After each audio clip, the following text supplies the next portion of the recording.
আরে বাবাকে এত ভয় পেলে হবে? আমরা দুজন একসাথে গেলে অনেক মজা হবে। দীপ্তি, এসব কি হচ্ছে?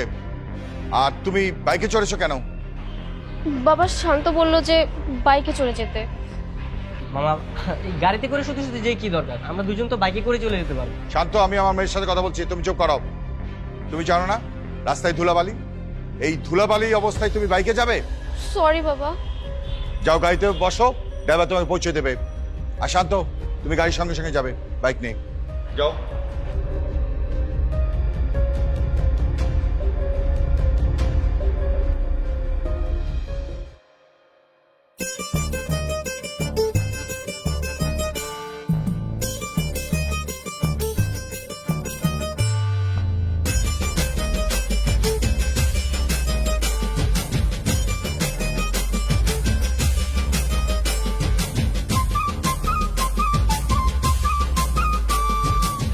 দীপ্তি, বেরিয়ে আসো।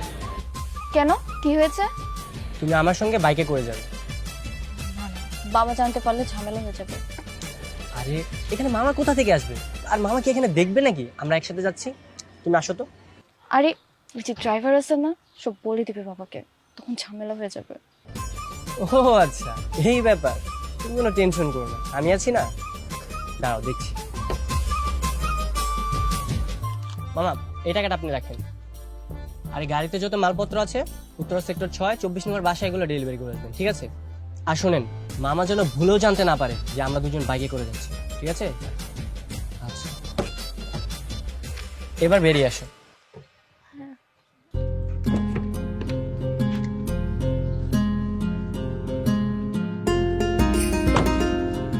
দেখলে, তুমি শুধু শুধু ভয় পাচ্ছিলে, আমি কিভাবে ম্যানেজ করলাম। ওঠো, বাইকে ওঠো। বলছি এসব করা কি ঠিক হবে?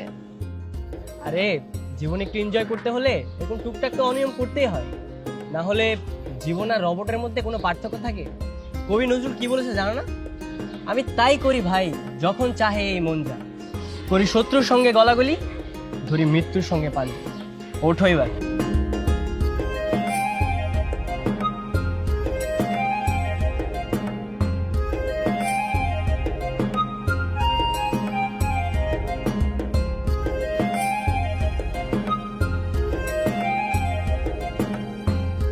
আরে দাঁড়াও দাঁড়াও দাঁড়াও, বাইক সাইডে রাখো। আমি তো বাইক থামাচ্ছি না, তুমি যা বলার এভাবেই বলো। আমার ভয় লাগছে। আরে আজব, ভয় লাগার কি আছে? একটু ফিল নিয়ে ধরো, দেখবে মজা পাবে। বাইকে চড়ার মধ্যে আবার কি মজা